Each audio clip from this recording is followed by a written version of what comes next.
Hey, everybody. Welcome back to another episode of the Outdoor Adventures podcast here on Brownfield. I'm Brent Barnett.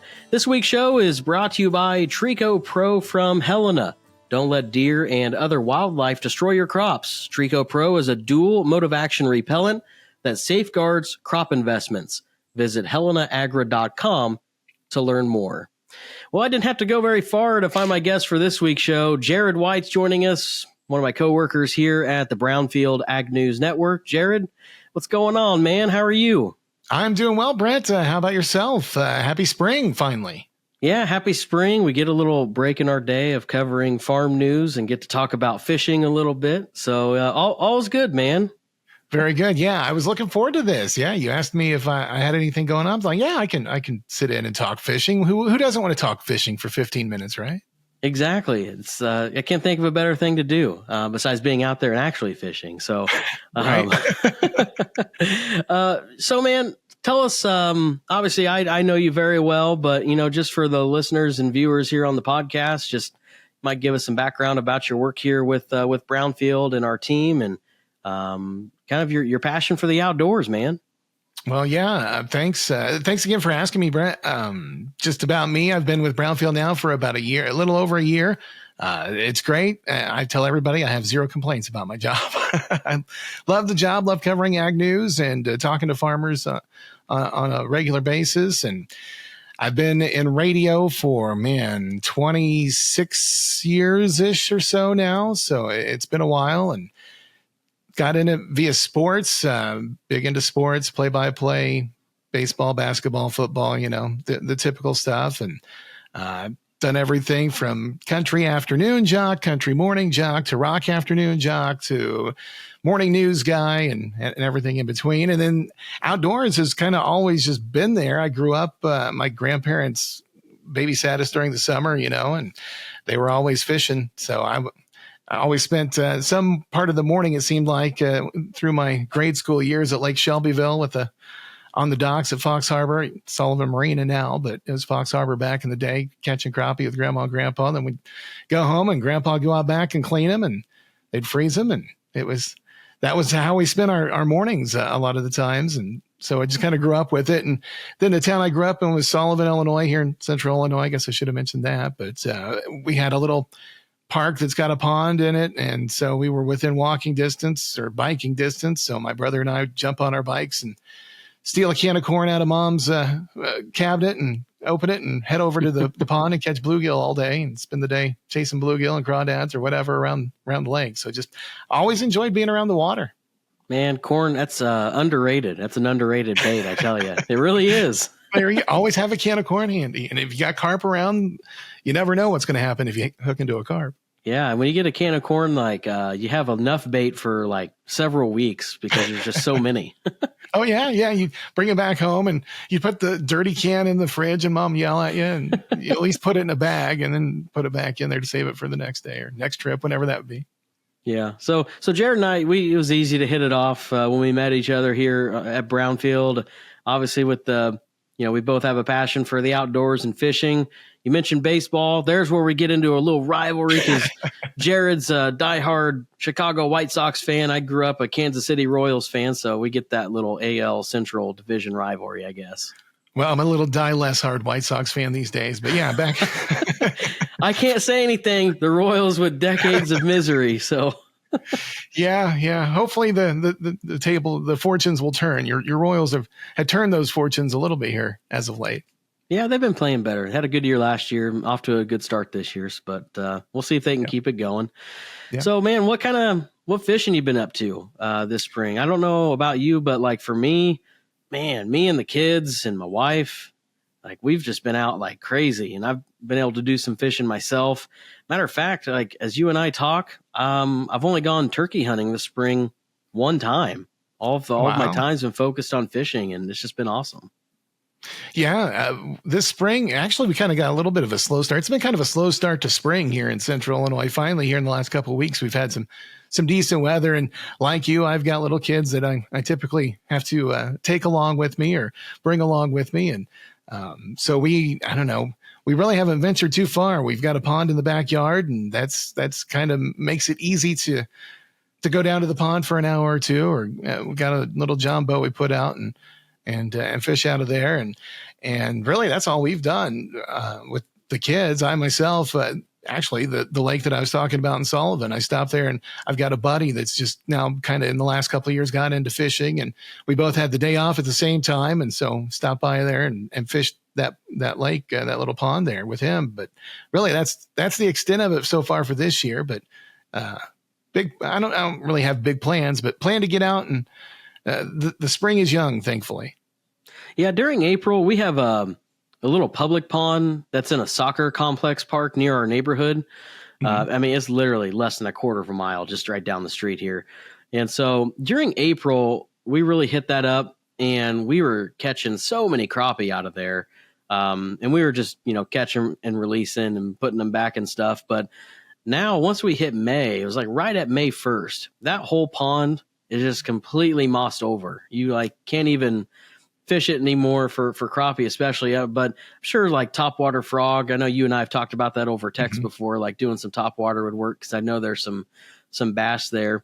I had one day in particular, I've been doing a lot of spillway fishing this year with the kids. We're located really close to Lake Red Rock, which is the biggest lake in Iowa. And the spillway is, maybe a mile and a half from our house. It's really close. So we can just drive right down there. There's concrete paths to get right up next to the water that you can walk on and be comfortable and stuff. One day I went back there by myself. I took my little ultralight, thinking maybe the crappie were getting up close to the shoreline, for spawning and stuff, because there's quite a bit of crappie back there in that spillway. And man, I hooked on to something, and it immediately my drag just went like crazy, zipping out of there. And so I loosened that up and just kind of, went with the ride for a little bit with whatever this was. And the way it was pulling, I was like, man, this has got to be a big catfish. It's got to be like a channel or a big blue. Because, sometimes, they'll surprise you, and they'll bite a plastic swim bait. Oh, yeah. I've talked to lots. Kind of depends. Lots that have. Yeah, I caught a channel cat on a banjo minnow one time. So. There you go.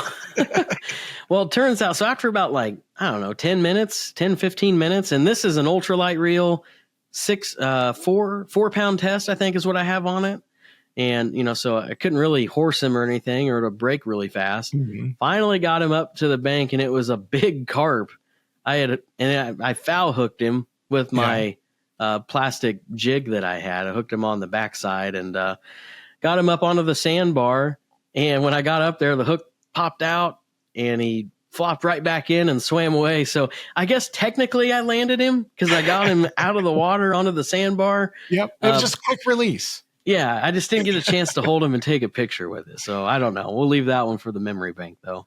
Yeah. Yeah. Those are the quick release ones. That's what, when we were trying to bow flip or whatever, and they fall off. Quick release. That was, the craziest catch I think I've had so far this year was probably, I don't know how, didn't get close enough to weigh him. He was at the end of the pole, but it was a, pretty decent sized snapping turtle that I ended up hooking under the armpit with a Ned rig of all things. So that was an unusual catch. I pulled him up, and we both had some choice words for each other. And I was one of the rare times I was the only one on the boat, didn't have the kids with me. And I was trying to hold the pole with one hand and got the oar with the other, trying to knock the hook out of his armpit. And yeah, I was not successful. He ended up with a new piece of body jewelry as I had to cut the line.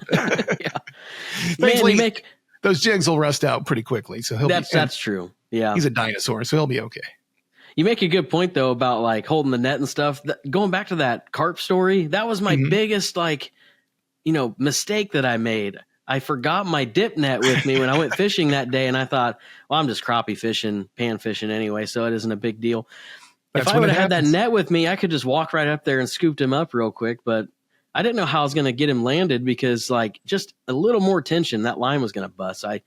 So note to self, always bring your dip net with you, or your landing net, whatever you want to call it. Yeah, it's always that time. Yeah, I'm not going to need it. And then you catch something that, man, I wish I had that. Yeah. Well, as we kind of already talked about, obviously, you and I both have kids. We've been taking the kids fishing this year, and I know you have kids that are much older than mine. So we have 3 kids, and all are under 6. And so What have been, this is kind of what I wanted the focus to be of the show today. The main part is, tips for people of when they take kids fishing. So you and I have experience doing that. And I know just from my side of things, been a lot of trial and error, a lot of learning, just of helping them and guiding them and kind of passing that knowledge on. So let's talk about what works for us taking kids fishing, because I mean, you get little kids, it can be challenging. They have some short patience sometimes, and hopefully like you try yourself not to get impatient or anything. So like, what kind of expectations do you set, man, whenever you go out with your family? I don't really have expectations when the kids are along, at least for myself. I mean, I'm just hopeful to have some time to get a line wet in between helping them get untangled or retying after they catch a tree, or, just it comes with the territory. They're kids, and I mean, shoot, I still catch a tree once in a while. It just happens. So you just kind of roll with it and bring that patience along. I think that's a very good point. And then my kids are now 10 and 6 are my younger boys, and my 10-year-old, he's gung-ho fisherman. He has more rods than I do, I think, that he's talked his mom into over the years and stuff. So he's pretty easy to take along. The 6-year-old kind of, you just got to kind of keep him entertained. Like sometimes we'll take a bucket, and then if we catch a crappie or catch a bluegill, we'll put him in the bucket so he has a fish to play with, if he gets tired of fishing. Or I know you and I were talking, you mentioned snacks. Snacks are always a good thing, especially at that age group. And I don't know if it's for everybody, but for my older kids have kind of graduated. They went through the younger age of going along with dad, and then they got to be teenagers and too busy and just out doing their own thing, jobs and girls and all that stuff that comes along with being a teenager. But now my oldest son, he's 21. He is specifically coming back to go fishing so we can sit on the boat and talk. And that's been really, really great, is to see that he didn't lose that. He just had other things going on that was still in the back of his mind, that I can always get on the boat with dad and talk. And so we're doing that a lot more. And also, exploring is a good thing with kids. I found with, creek wading, or just, we call it bridge hopping. We'll just jump in the car, load up, go get some worms and jigs on light tackle, and go around the countryside and not busy roads, but you can find some bridges over some creeks and places out of the way. And typically if anybody drives by, they'll just wave at you or ask what you're catching. And we've got some really cool stuff off bridges out in the middle of nowhere. So we'll do that. Or if we have permission, there's a couple of creeks around that we have permission to go wading in. So if it's a nice summer day, and we even went out and bought some waders, so we'll dress them up in the waders and take them out in the creek, let them play in the water. That's another good thing with that wading experience. If they get tired of fishing, they can always just splash around, So just, I don't know. That's kind of how we approach it. Yeah, no, that's all really good, man. What's worked a lot for us, and we've gotten to a spot now, like my oldest daughter and my 4-year-old son, which he's diehard fisherman. Like every day he comes home from daycare, he's like, "Can we go fish today? Can we go fish tonight?" I'm like, we can't go every day, buddy, but we'll go as much as we can. But what's really worked for us is, like you said, take plenty of snacks and drinks. They really need that, or they'll get hangry pretty fast. Mm-hmm. Also, sometimes we'll let them take a bucket with like little sand toys, because when we go to this spillway I was talking about, a lot of times there's a beach down there that we can fish from the sandbar. And if they get bored of fishing or want to take a break, they can play with some of those sand toys and build their sand castles and stuff. So that's kind of cool. Yeah. And then they can come back and go as they please, as they want. And then just like setting, when we talked about expectations, man, I don't go in with like a set time in my head. There are days we've gone with the kids and we've been there for 2.5 to 3 hours. Mm-hmm. And there's days we don't make it 30 minutes before they're out of there. They don't want to be there anymore. So I just, low expectations when it comes to that. And, we've really focused on teaching them how to cast and stuff on their own. And even at 4 years old, my son, like and my oldest daughter, and she's, 6. So they've gotten really good at casting on their own, and they don't need a lot of help when it comes to that. We still will bait their hooks and stuff and unhook the fish for them if they catch one. But just kind of things like that. Not having a lot of expectations on time, and maybe taking a few toys along. As they get older, I've noticed like my stepson and my, I guess, middle son, 15 and 14 is where they're at now, but they kind of really took in that probably that 10 to 11, 12-year-old range, last few years of really learning how to do things on their own, of not just wanting me to tie their stuff on, their lure on or whatever. That it I don't know. I think that's part of that passing it on to the next generation is they seeing them want to learn it and want to do it kind of gives you a little bit of a satisfaction, I guess, that, the hobby's going to continue on and if need be, they can go out and catch dinner. So now I will say one other thing that I've done, and I don't know if this is right or wrong, but for a while there, we were having a challenge of getting them to hook onto one and actually be able to get one hooked and reel it all the way in. We've done that plenty of times now, but there for a while, it seemed like the bobber with the worm, like the bobber would go under, and by the time they started reeling, like it had already spit it out and stuff. And so, I would, with my rod, if I would take a rod with me, if I would hook onto something, I would set the hook and I'd say, hey, come over here and reel this in. Cause I wanted them to feel what that tension felt like when they're tugging on it and the rod's bending over and stuff. And so, that was pretty cool. Once they kind of felt what a fish felt like whenever it fights back at you and is pulling away, they were just like, oh man, we got to keep doing this. Yeah. The tug is the drug, right? Yeah, exactly. Getting them hooked early. Well, hey, we got a couple minutes here left on this week's segment. I was going to go through a family fishing checklist that the Iowa DNR had put out there. So it's similar to the topic we're on here of taking your kids. So they say the DNR, your family fishing trip, easy for me to say, starts with, and it lists out bobbers, a camera, cooler and ice, drinks, your fishing license, first aid kit, insect repellent, life jackets, snacks, sunglasses, sunscreen, wet wipes, and worms. I think we could probably agree with, all that there. Yeah, absolutely. Obviously, the kids don't need a fishing license, at least in Iowa, at a certain age. Yep. But there's a couple other things here we wanted to look at. Oh, pick a fishing pole that fits your child's hands. So like with our kids at their size right now, we pretty much have like the Teenage Mutant Ninja Turtles pole from Walmart that, is maybe like that long. But I think we'll probably in the next couple of years graduate up to maybe an ultralight for them.